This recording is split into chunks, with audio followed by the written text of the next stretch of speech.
Okay.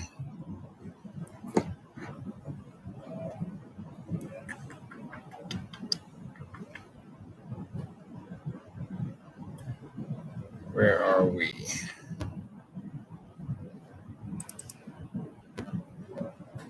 Trying to wait till some come in, and then we will start.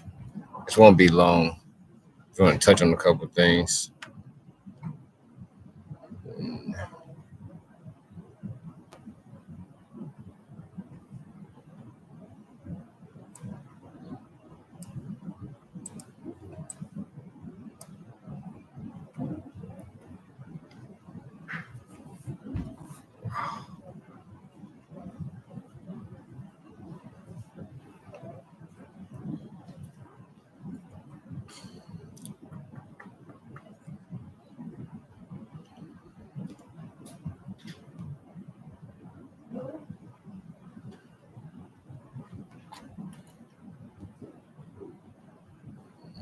Here.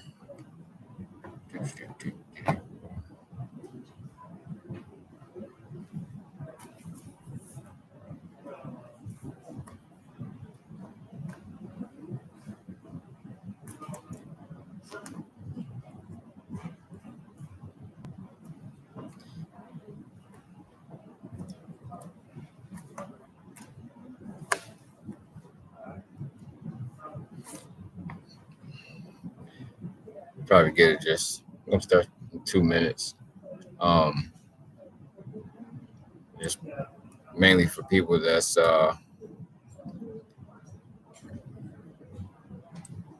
really recently injured.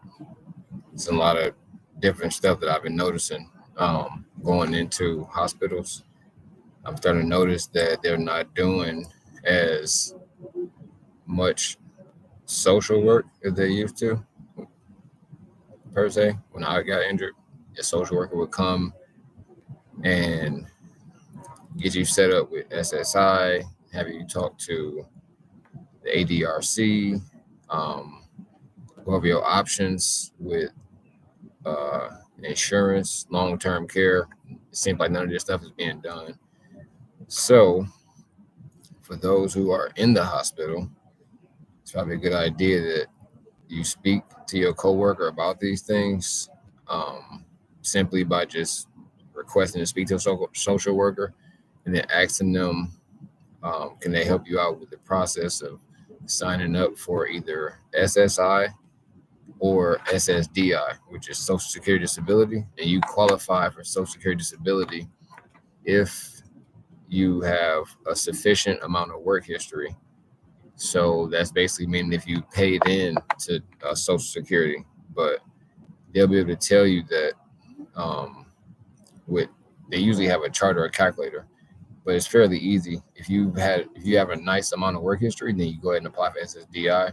If you're unfortunately really young or didn't work a job where you actually paid into taxes, then you're probably gonna have to go for SSI, and that's social supplemental income, which at this point, our last look, it said for 2023, it's $914. It's not a lot, but it is something that'll have that you'll have coming in to basically take care of some basic needs.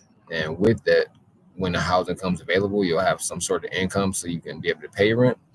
Also, if you live with somebody, you won't seem like a complete burden by not having any income coming in until you actually get yourself another job, another side hustle, start a business, or just decide, you want to just keep getting checked, which I don't suggest, but people do it. But it's really hard having a spinal cord injury and not having any work history. So I understand it. But like I said, that income is to basically have, so you're not basically, in my opinion, just flat broke. So contact the social worker in the hospital while you're there, or you can always contact Social Security on your own once you leave the hospital, or you can have family members do it on your behalf. it's probably easier to do it in the hospital because um, they'll have the process in place, and the quicker you start it, the quicker you'll get it. At this point, it's taken about a year for people to receive their first SSI check, which sucks, but you do get back pay from the time you apply to when you actually get approved. If you are unfortunately denied, you can always go through the appeal process, but make sure you find out the reason why you were denied, and you can get help um, with the appeal process by what it calls an ombudsman. You can always, contact me if you need more information on that note. As far as insurance goes, I try to go over this stuff, but it's kind of like talking gibberish to somebody who doesn't know anything about insurance. But you want to make sure before you leave, you have an idea of what your insurance is going to be, whether it's family care, community care, or IRIS. These are programs that basically will pay for your supplies and other medical needs, as well as hospital visits, stays, medication, medical equipment, supplies, and for example, what I have is eye care, family care partnership. Uh, that's family care, and then it's the HMO. I go through eye care because I found that it was a team, that people that helped me out. The nurse you have there, a caseworker, people that can basically do the running around for you. You always want to direct your cares, but it's good to have a team doing it for you while you focus on things that, in my opinion, again, are more important, like your health and finding out what you want to do for the first 6 months when you actually leave the hospital, because those are crucial moments to set up what your life is going to be like, because routine is everything. If you get in a routine of doing nothing, that's most likely what you're going to continue to do if you do that for 6 months. If you set up a path where you focus on whether your health, whether it's education, or if you have kids, trying to acclimate yourself or get yourself where you can, be back in their life and be a benefit to their life on a closer to the level that you were when you were everybody, then whatever you focus on those 6 months, 9 out of 10, it's going to be really easy to continue that trend. But it always starts, in my opinion, from day one, even though it seems not sketchy, it seems kind of confusing. Best thing to do is take stuff one at a time, and then also keep notes. My memory was bad. Like, I went through a lot of stuff, but I found out that taking notes helps, and also documenting things. That's another thing too. If you have a phone, just pull it out, and record stuff, and you can look back and see the small successes and changes that was made as the time goes by. Another one of the things too, when it comes down to when you first get home or when you first leave the hospital, you want to make sure that the people that you're going to be moving with, that you have an open and honest dialogue with them about what you need and what you need them for. It might suck needing somebody, but it makes things easier when you have help. And it takes away a lot of the unnecessary time spent trying to do stuff on your own until you find better and easier ways to do it on your own. And then that'll, like I said, be one of the things that'll be one of the small wins that you see that change, and you will find better ways to do stuff, whether you're looking at it through this website where we have people doing things that are modified, like driving the car. You can't just step in the car and press the pedals and drive no more. You got to transfer into the car, put your chair in, and then use hand controls, things like that. Once you actually decide that you're gonna, go with the route I took, which I think is along the lines of focusing on health, which is like physical therapy. And once you leave the hospital, there's going to be outpatient therapy, where it's going to slow down. Way less therapy is going to be offered to you during outpatient versus inpatient. Inpatient, you go to therapy like every day. Outpatient, if you go to therapy every day, you got to be like the luckiest person on earth, because I had to actually fight for 3 days a week to go to therapy for an hour. But that was after me finding the actual therapy that was willing to take me in. But once you get into outpatient therapy, it really lessened it significantly for I'm not sure what reason. Maybe they overfilled or maybe they feel like you don't need it, but it's going to be up to you to learn as much as you can in inpatient rehab so you can continue doing it outside. So one of the things I suggest too is going on the internet again and trying to find different workouts and things you can do to maintain your strength and build your strength. And at the same time, try to adapt good eating habits, drink a lot of water, and like I said again, focus on your personal health, like skincare. Just because you can't feel it, don't mean something not happening to your body. So um, something as simple as sitting in one spot too long, you of course can have skin breakdown. And then you'll end up back in the hospital or having to do wound care, which will take you out of your normal routine of whatever you decide your life's going to be. Like I said, I spend most of my time working out and building my strength because I was told that you'll need to compensate with upper body strength because you don't have your legs to continue life as you used to be, that you used to when you're able-bodied. So something as simple as getting off of a couch, you can't just step on the ground. Of course, obviously you know that if you're in a wheelchair, but just something as simple as picking your legs up. Picking up dead weight is pretty hard when you don't have balance and you don't have a lot of upper body strength. But those things will come if you exercise, practice on balance, and proper techniques on how to counterbalance and do weight shifting. So, like I said, I'm just going to touch bases on things I feel like we can go on and on and on about, but it's something just brief that I feel like I would put up some content because, again, we haven't put up something in a long time due to different circumstances and situations, but I feel a need to actually address people that are recently getting injured because I want them to have some sort of example or idea of what they're getting into. Of course, I just got through speaking about the physical aspect. Another big aspect about recently being injured, which seemed kind of, like, oh, I know, but it's the emotional part about it. It's kind of hard to deal with grief, depression, and anxiety, and things like that if you're not familiar with dealing with those emotions prior to getting injured. Like, I know for me as a guy, I'm not going to be talking about my feelings to nobody, but after I got injured, it seemed like that's all I wanted to do at least once is to talk to somebody that I actually felt understood me. Because you can talk to somebody that's walking, and 9 out of 10, the first thing they're gonna say is like, I feel sorry for you, or I feel bad, or I know what you're going through.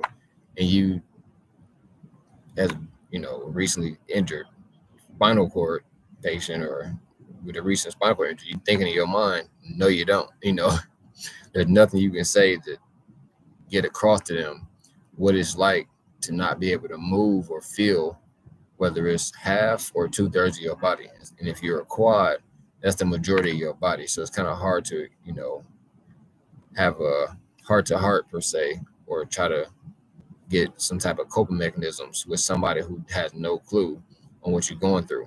And again, I wouldn't blame them for not being able to understand or for only being able to say, I'm sorry for you, or, I'm praying for you, or, everything will get better.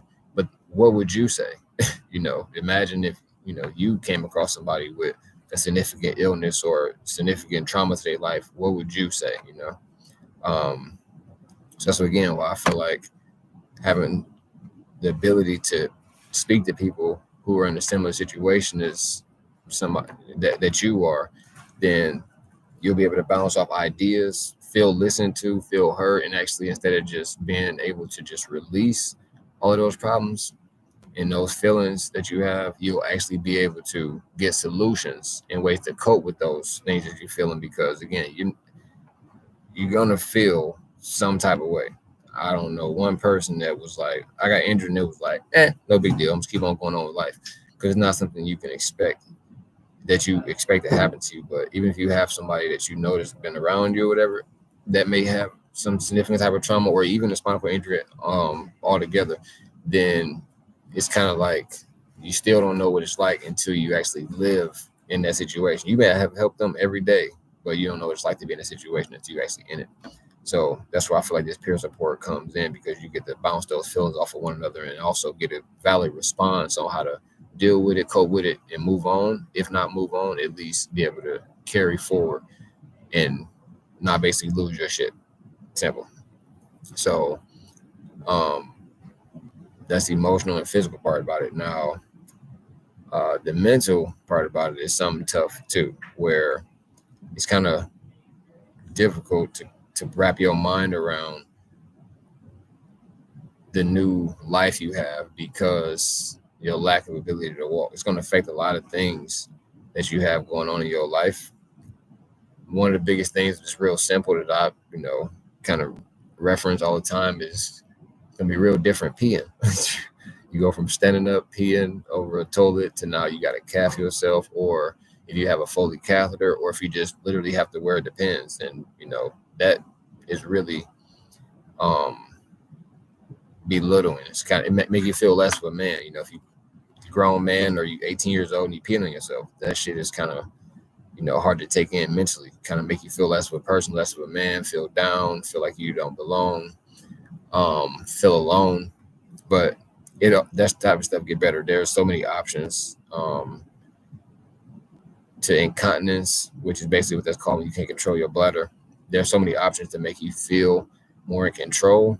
Those things come down the line, whether it's medicine, supplies, or just surgery if you have to. But I think that's should be like the last route you take, especially when it comes down to the bowels. Same thing, when it comes down to bladder, you can't control those type of things. You feel really like a baby. You don't want to have somebody doing those things for you if you don't have to. So I think it's a good idea to search for like-minded people or people in your same situation and see what they did and see if that helps. And at the same time, do your own research, because the only way you're gonna know what's best for you is if you actually know the option that you have. You can basically guinea pig it, try some stuff, see if it works for you. If it does, it does. If it doesn't, it doesn't. But you can always have different options. On top of that, time will also let you know what's best for you. Like, for example, if you can't feel your bowel or bladder now, you may be able to feel it later on, or your body may find another way to explain to you or show you that you have to do those things and you can do it by yourself. Or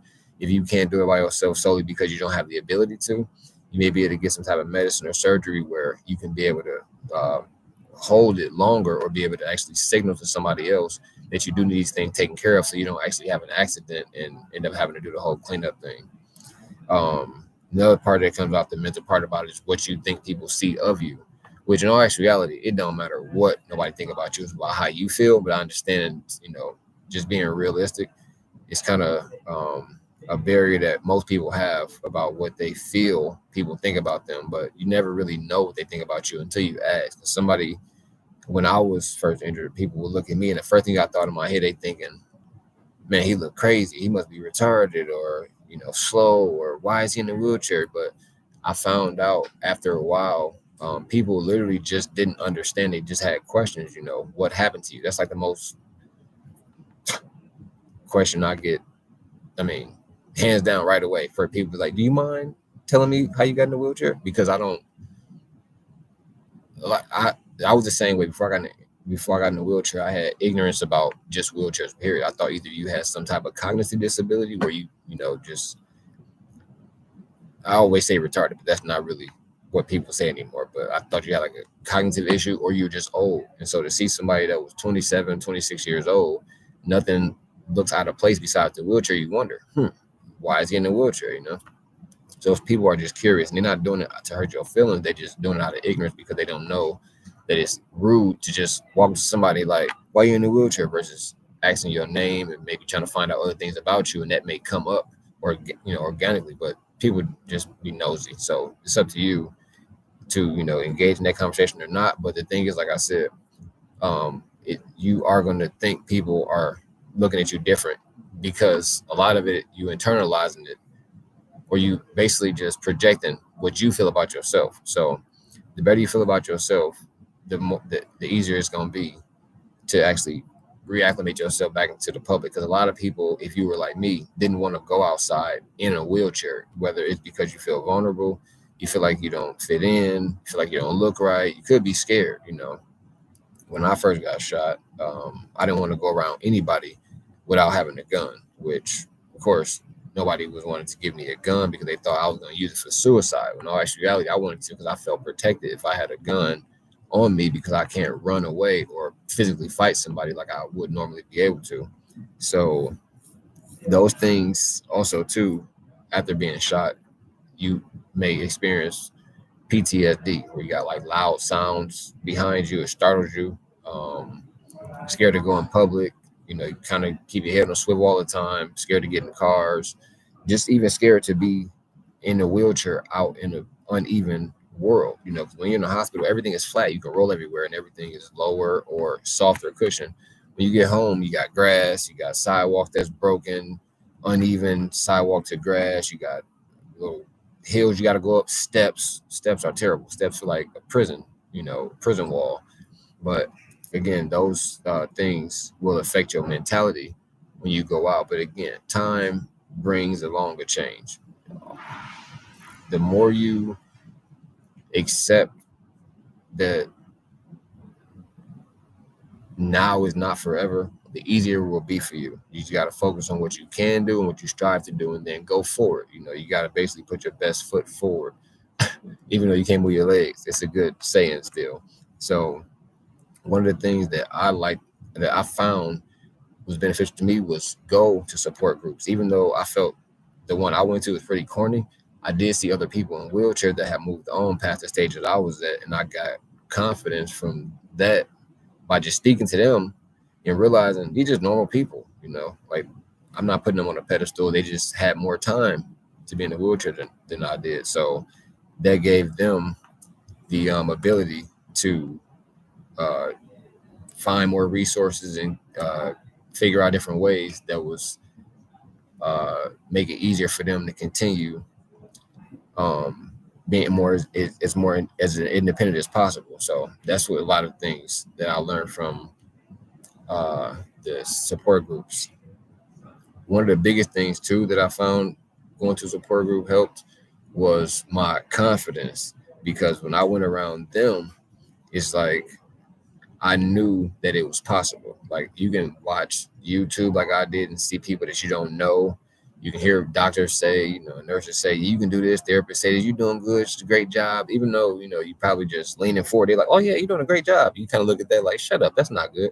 But you comparing it to what you used to be able to do when you're able bodied. But for somebody that recently injured and you have something as significant as a spinal cord injury, if you do be able to maintain or change your center of gravity and get your bearings to be able to sit forward after being shot, then that is something good that they are congratulating you, because whether you believe it or not, somebody has it worse than you. So that's one of the things I said to take heed of when it comes down to your mental aspect. The more you get down on yourself, well, not even more you get down on yourself, you probably your biggest critic anyway. So if people giving you, pats on the back, take it, as a compliment, and not just they just want to, make you feel better because they don't know what else to say. I would take all the wins I possibly can get, but it's up to you to determine what success looks like. So I say keep that in mind. I actually found I'm pretty competitive though. So when I seen people that were in wheelchairs, if they were doing something, I want to do it too, but better, because I just felt like if you can do it, I can do it better, But that was just, again, my way of measuring my success, because I felt like, again, I don't want to be the guy that, needs everybody. I want to do as much as I could by myself. And the only way I was going to be able to do that is by seeing what's possible and then going forward, whether it was me talking to somebody in person or me searching on stuff online, because I just basically believed that it was possible. So I went for it and did what I felt I needed to do. So touching on more so like relationships and in society, it took me a while to basically get to where I was comfortable talking to strangers, just because of the simple fact I felt like, I got to explain to them, oh, this how I got shot, this was going on. I had to go through that same story over and over. People didn't really want to just talk to me for me if they were basically um strangers. They want to just know why you're in a wheelchair first. I think that's the most interesting thing about me in a wheelchair. So I really want to talk to people. And then a lot of times when it comes down to people that were strangers, I just felt like, what do you want from me? You can't possibly need me for anything because I'm not worth anything. And as a man, I was real hard on myself. Like, I can't even, take care of myself. What am I going to do for somebody else? Which, of course, all of these feelings, if you have them in the beginning, are normal. But like I said, you'll gain or learn ways to be a benefit to yourself and others. Because again, just because you can't walk doesn't mean you can't do anything. Um, I work, live by myself, drive, and basically do everything that an able-bodied person does. I haven't went skating, but a lot of people don't skate with legs anyway, and I wasn't really missing out on that when I was an adult before I got shot. But I mean, when I was a kid, I skated, but that's not what I was doing. So I mean, I'm free to go out and go do what I want to do, and that's that feels good after you've been on public transportation or having to wait for like accessible vans or somebody to give you a ride. You need somebody to give you a ride to go somewhere. The first thing they say is, okay, I got it, I'll be there. It's never really on your time because everybody has their own things going on in their life. So you can't really blame them for taking care of their own business. But at the same time, if you probably could hold somebody accountable for telling you they will be there, but they don't show up, then I mean, you just got to basically deal with it. But once you get your own vehicle or find your own way to use public transportation, they give you a lot more freedom. So again, I'm saying these things because when you first get injured, it seems like all is lost, but it's not. It's just going to take time and effort to get to where you, like I said, what you define as success or independence. Because for people with different levels of injuries, independence means a lot of different things. So I'm a para, me getting out my house and moving around and, getting myself dressed and bathed and, going out and meeting people or just going out and, doing whatever I feel like I'm doing. Whether it's something to me going to get my mail, that's independence. Someone that has a higher level of injury, them being able to brush their teeth makes them more independent. So imagine the things that you have and somebody else doesn't have. You really can't base success off of two different levels of injury. So, like I said, you define what success is and what independence is for you. Now, to the next part about the social thing, for making deeper connection, deeper relationships, that requires you to be more comfortable with yourself, of course, because you have to have a level of intimacy or trust to let somebody know the things that you do different now than what you were doing when you're able-bodied. Like, trying to have a significant other and you don't pee the same or you don't poop the same or you can't, dress yourself or you can't feed yourself or you need even something as simple as, you don't want to have people see you take medicine. Or because I know I was taking a lot of medicine. It kind of felt like, man, I feel like a drug addict. I'm always taking medicine every 6 hours, every 4 hours I'm taking medicine. It's kind of embarrassing, So I would kind of go out and kind of hide taking them. And then some of these medications have side effects, So those are some of the things too that you'll probably end up dealing with. But again, everybody had their own issues. And if you feel like you have to hide what you're doing to take care of yourself in front of certain people, maybe them ain't the right people for you to be around. Maybe them long relationships that you thought you needed to maintain, maybe you don't. Maybe it's time for you to branch out and meet new people. I mean, it's hard to let people go, but sometimes that may be necessary to, be happy and feel comfortable in your own skin. But again, like I said, when it comes down to any type of relationship, whether before you injured or after, I mean, having an open line of communication probably is the best thing. Not saying it's going to make it perfect, but just a simple fact that, you let somebody know the whole story versus hiding something and they find out later. Now you can tailor that how you please, depending on the type of relationship that you want. But I feel like one of the best ways to be on the same level is, again, to have just an open line communication. If you don't feel comfortable talking to somebody, you might as well just say that. I don't feel comfortable telling you about that right now, just yet, and that should be just fine with them, especially if it's something that's not going to necessarily directly impact them. Um, so also one of the things too that I want to touch on, to just getting 30 minutes now, um, is the whole if you need help, there are multiple services for personal care workers and um, like it's called PCW workers. You can actually pay somebody or have your insurance pay for somebody that's a friend or a family member or anybody that you choose basically to work for you. And depending on which insurance that you have, we can get into that another time. If you need to ask me questions, you can always shoot me a message.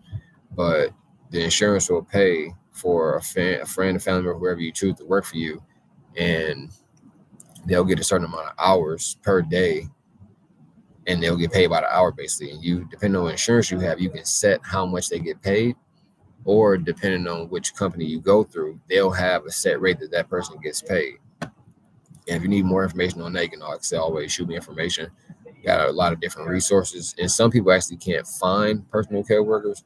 That's one of the problems that I've seen increase since COVID happened, because people don't really work anymore, and sometimes being a personal care worker can be a tough job that sometimes don't pay a lot of money, and if you don't have a lot of hours, that contributes to you can get paid $20 an hour if you're only working 2 hours a day. That's not a lot of money to basically go out your way or travel to take care of somebody. Now, somebody in your house can take care of you as well, so that it's a little easier to get to you.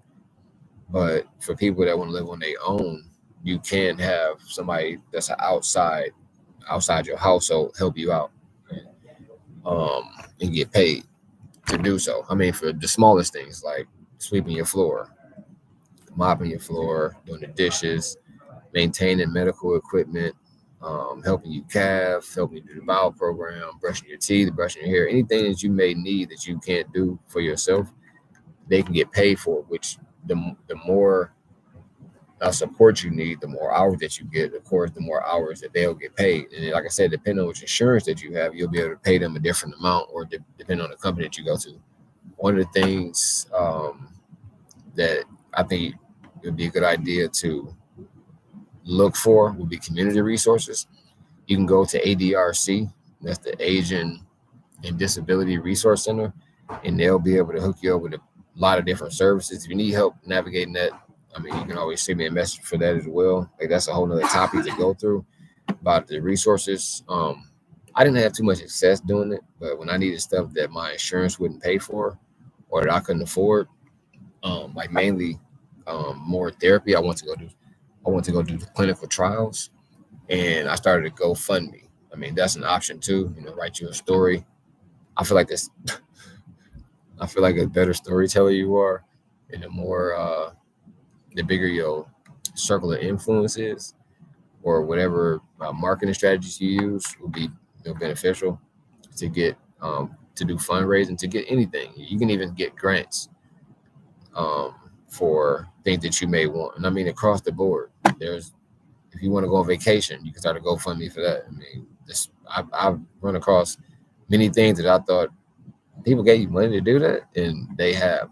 But again, it's just about applying yourself and doing the research on ways to raise funds. There's also a thing that I know, and I work for Independence First, but one of the things they have Independence First is what they call a WIS loan. And as long as you have a small amount of income, like if you have Social Security disability, they have the ability to give you loans that you wouldn't otherwise qualify for, because other banks don't want to loan to somebody that doesn't make a decent amount of money or doesn't have a sufficient credit score. But Independence First does. because you're gonna be getting SSI for the foreseeable future, or Social Security disability for the foreseeable future. And then I think at this point too, the percentage rate for the loans are really low, so it's actually good.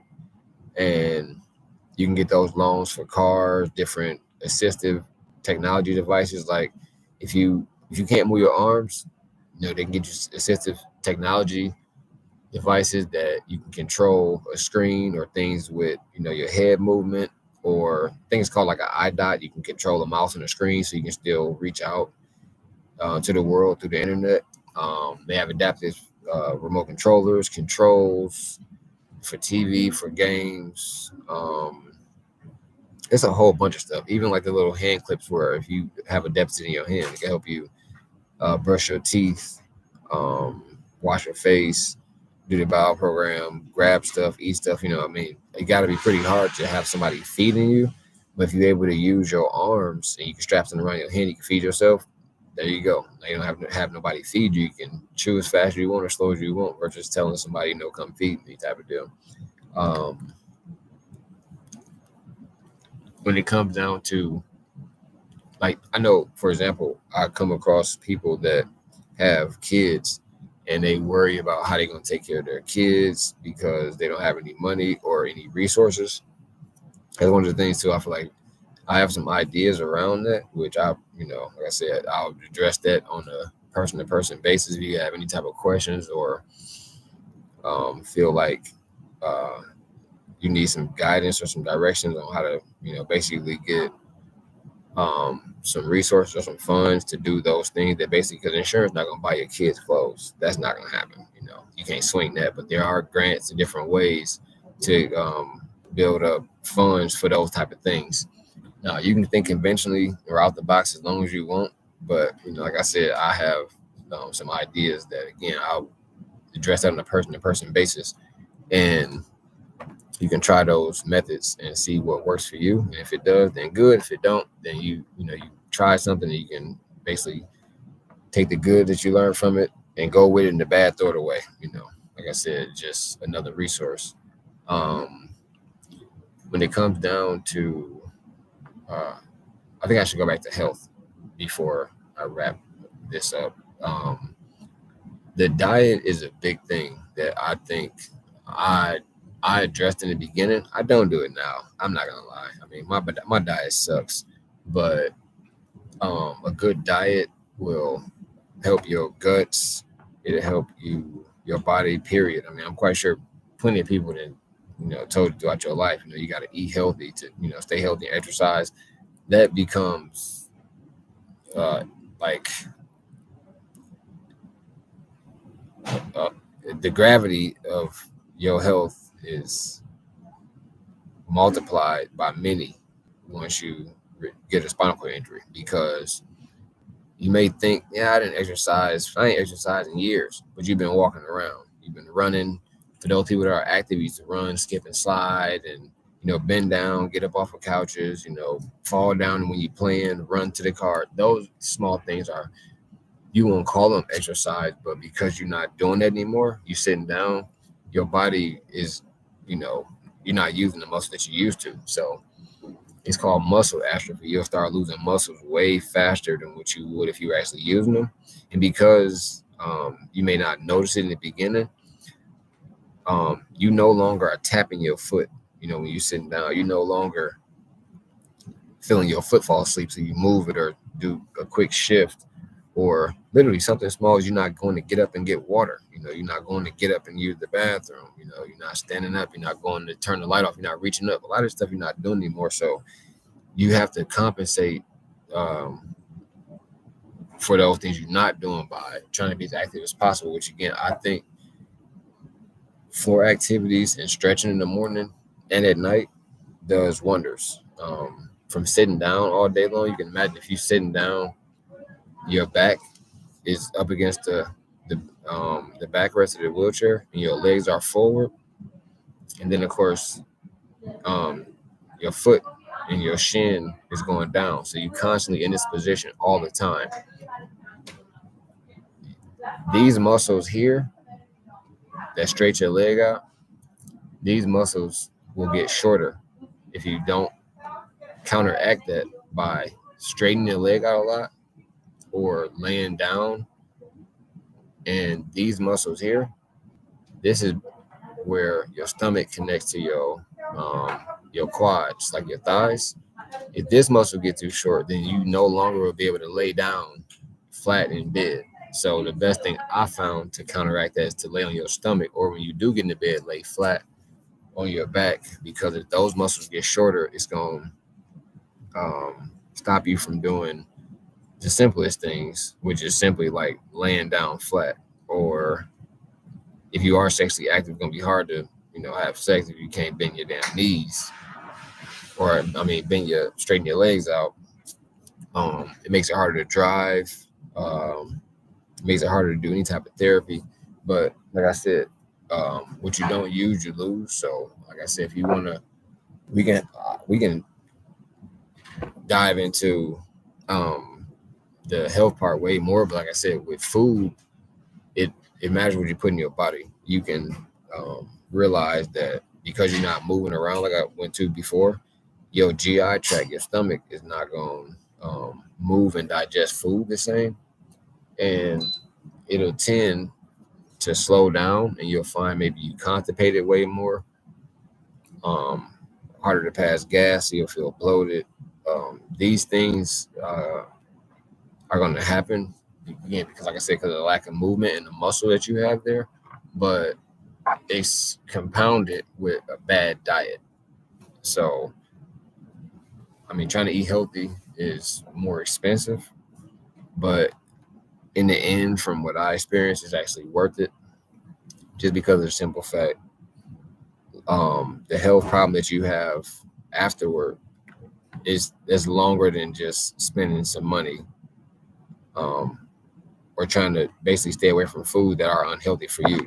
Now, I can't suggest any type of diet for you because I didn't do it. At first I was trying to just eat as much protein and ensure as possible because I was working out all of the time, and I was told I need to put on calories. But what they didn't tell me is that it's harder for my body to digest it, and since my motility was slow, I got constipated a lot. But motility is basically the movement of your colon to move the food through so you can basically poop. And that process or that motion is called peristalsis, but that slows down after you're injured. It's not across the board. Everybody doesn't slow down. I know people that poop just fine, but majority of people I know, they struggle with constipation as well. So you can't take medicines for that. But again, I feel like one of the things that if it's possible to avoid medication, just if you can't eat better, and you can consult a nutritionist through the hospital, or you can do your own due diligence and search for stuff on the internet. Again, I can't tell you the best diet to eat, but if I had to suggest something, I would just say stay with fruits and vegetables, stuff that grows out the ground, and then on top of that, eat it in moderation. Because again, if you're not moving around, whatever you put in there, they'll come out as fast as they used to. If you already had a slow digestive system before you got injured, you might have those same issues, and it might just compound again because you're not moving around as much, and then your spinal cord is affected. And it's also going to depend on all this stuff I just got through saying about the stomach and about the health. It all depends on what level of injury you are. The lower down, like if you like around my level of injury, like a T6, T5, T7, though that area is right where the spinal cord, the signals from the spinal cord go directly to the gut. So if you have that level of injury, you probably gonna have gut issues just because of where you got injured. Somebody lower, they might be better off, but they'll have significant issues with other problems where that part of the spinal cord is corresponding to the functions on their body. So yeah. Now I'm meeting a lot of people again too to trying to bring this back to people that's recently injured. I'm finding that a lot of people that are getting injured now are much younger, and they either didn't finish school yet, or they dropped out. And it's a new world. I'm, I'm not a young guy anymore. So um, there, there's ways to, I just say it's ways to get rich overnight that I didn't think, I'm like, wow, you just went on the internet and did what? And you got all this money? Wow, that's great. Those are options still for people that's in wheelchairs and for the youth that are computer savvy or good with the internet or just have a nick for it. But for those who don't, there's always options to go back to school and get education in something that doesn't require you to do as much physical stuff, even though they don't stop you. Just because you can't walk, don't stop you from getting a job doing physical stuff. I know people that fix on cars just in wheelchairs. Shit is crazy. I know people. Well, I've seen people. I don't know per se. I've seen people literally do hard work, like climb up a ladder and change tires for a living. Like, again, for me, it ain't worth it. You know what I'm saying? Like, I'm not even doing nothing that can further my injury. I'm good on that. One of the things I feel like um, I stayed away from the entire time I was injured was stuff that can further my injury, but didn't um, like it would worsen my injury, but it was no chance of me getting better. Like I was all for doing clinical trials, because there was a chance that I can get better. But at the same time, it's like, man, if they fuck something up, I'm gonna be screwed. But I was like, hey, at least I'm trying to get better. But I'm not gonna play, for example, wheelchair basketball. Wheelchair wheelchair basketball was not gonna get me walking again. So I was like, I'm straight. Like it's fun, it's good exercise. I don't care, so I can work out other ways because I rather take a chance of a weight falling on me versus somebody pinching my finger, running over my foot, and me falling out of a wheelchair, getting hit in the eye with a basketball, breaking stubbing my finger.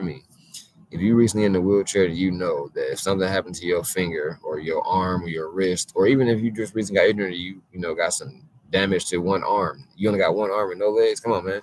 Like, I'm not trying to go back to that after I'd been laying in the bed for a week.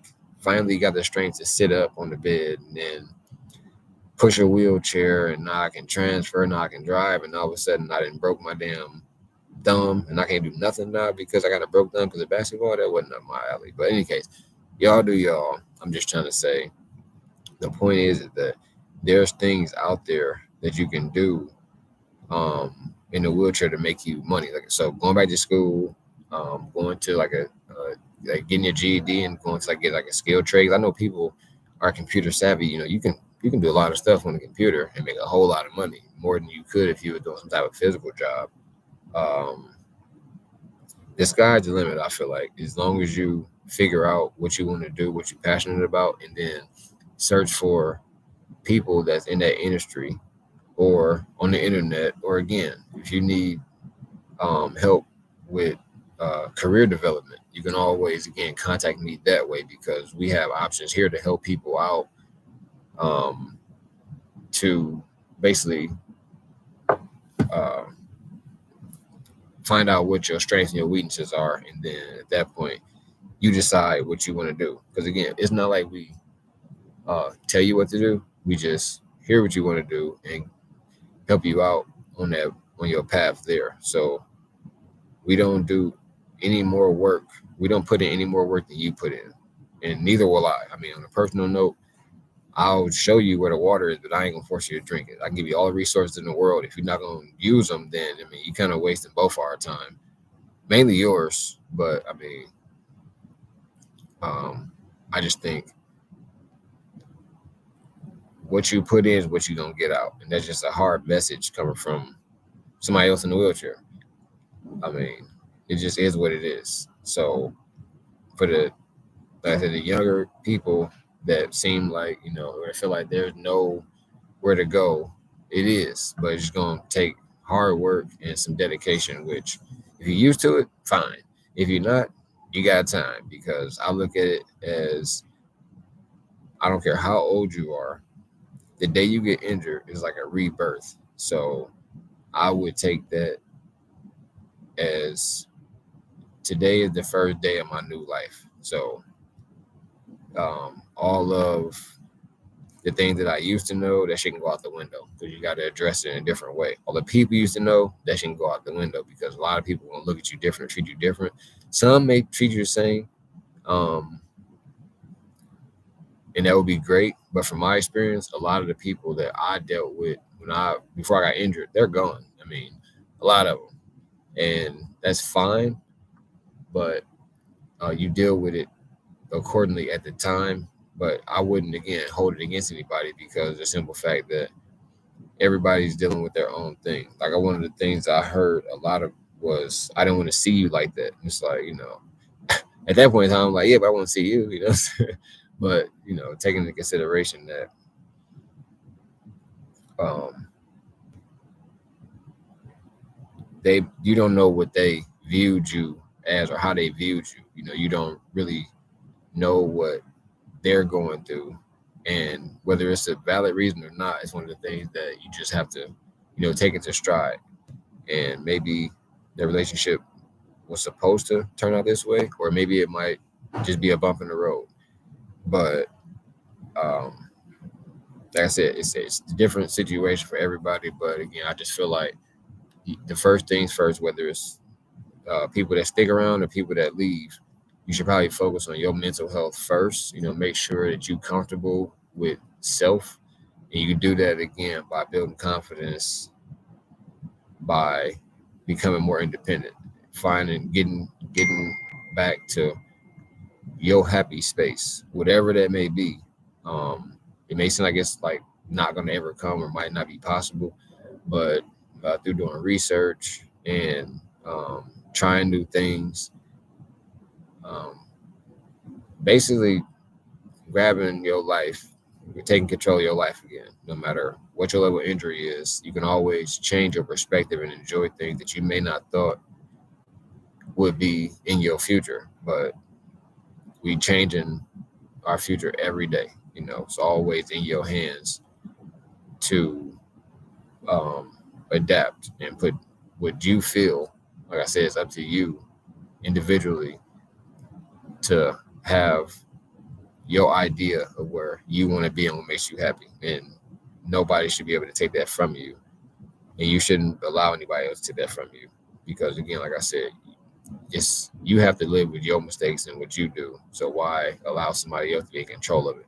All this stuff is easier said than done, but like I said, you'll learn through whether you've been through it before, or it's one of the things that you will have to um, experience. But like I said, what I found is that the mindset is where you have to start. You gotta be right with self before anybody else will be right with you, or um, you'll feel right around other people. Feel comfortable in your own skin. Like I said, I will reiterate this time and time again. Everybody got their own problem. Everybody got their own issues. Everybody got their own insecurities. Some are worse than others, and some people handle it different. But um, I just think again, you set goals for yourself and you achieve them. Nobody can, nobody know your struggle. So again, I would take that as uh, a confidence builder. Just to kind of sum it up, those things that you set out to do and you're able to do it, that should build confidence that in yourself, and then you can go to the next step in what you want to do, or what you're striving to do, or your expectations of what you want your life to be like. And again, like I said, it's going to be different for everybody across the board. Um, and last, which not the most important thing, but I think it's something that probably needs to be mentioned, is you should always be looking for an opportunity to make it better for other people that are in your situation. Because for just the people that's in wheelchairs, and you didn't know anybody in the wheelchair, you probably didn't give a hell about handicap parking. But now you're in a wheelchair, you probably will. You probably didn't give a hell about stairs, but now you're in a wheelchair, you probably will. You didn't think about, a whole lot of stuff that is an inconvenience for people that are in wheelchairs, but you probably will now. So anytime you have an opportunity to advocate for changes or things that you can do to make it easier for people in wheelchairs or the wheelchair community, probably a good idea to join that, that coalition or those people who are actually seeking to make change for people that's recently in wheelchairs or people that have been in wheelchairs for years. Um, One of the things I'm big on is spinal cord injury research. Like, I would have loved to been on this podcast and be like, yeah, stand up, look, I can walk now because of this research that people before me fought for and they got it approved and passed. And now we don't have to deal with spinal cord injuries anymore as a lifelong battle. So, again, like I said, it's not the most important thing, but I think it should be top on the list once you actually do get your mental right, comfortable with yourself, and you actually ready to put yourself out there. Um, I would say join any way you can somehow, other people in your situation, and push for change. Even if it's letting people know, as simple as you see somebody park in a handicap spot, or they go to the one handicap bathroom, let them know, it's just not right. So you got to speak up because a lot of people, they don't do it. They don't inconvenience people with disabilities out of malice. They do it out of ignorance or just sheer convenience. People are literally just in their own world. And I remember because I was one of them people, I would park in a handicap spot fast as hell and run to the store because I'm going to come right back out. Not taking into account what if somebody pulls up and need to go in the store as well, and I took the only handicap spot. And now they have to sit there and wait. Or if I park next to a handicap spot that somebody got a van and they ramp, has to come out, and now they got to wait for me to come out of the store so they get into their van. Me taking my son to the park, stuff like that. I'm glad they started making handicap accessible parks because I used to think in my head, I'm gonna take my son to the park and I can't even get on the grass or on the sand. So I was happy to find that they had handicap accessible parks, small stuff like that. If you don't say nothing or speak up or join the fight to change these things, that's one less person that we have in the fight to basically make it easier and better for people that do need wheelchairs. Because some of us, unfortunately, will probably be in wheelchairs for the rest of our lives or have been. And then there's others that may, walk again. But again, whether you walk again or not, if you actually have been through some of these things or experienced some of these problems, these issues, I think it'd be good to, join the fight and stand up and help people that want to make the change. And Have a good night. you too. And yeah, see, people roll around everywhere. But yeah, like I said, I think it's important to kind of join up with um, for the cause. And that goes, like I said, just for those small things and also for the bigger things when it comes down to voting. I know, probably, voting don't change nothing. It actually does. And I found that out too because it comes down to like the smaller local governments. Who cares about the president? We want to change stuff that's actually local. So you vote for the county executive, you vote for the state representative, you vote for, the governor, because those are the people that pass the bills and the funds and finances on the joint finance committee that actually will make stuff make funds available to help people that need the money, because if you live in Milwaukee, that, it's a lot of stuff that we spend money on that really think in your mind, why you can't spend, why would you prefer to spend it on that? Only reason why they would, address those issues when you bring it up, because not to say they don't know the issues, but a larger gathering of people that, speak out on the issue, then it brings awareness to it. And at that point, once they have awareness on it, then people, get back behind the idea that just basically pushes the people that are in power, that want to stay in power.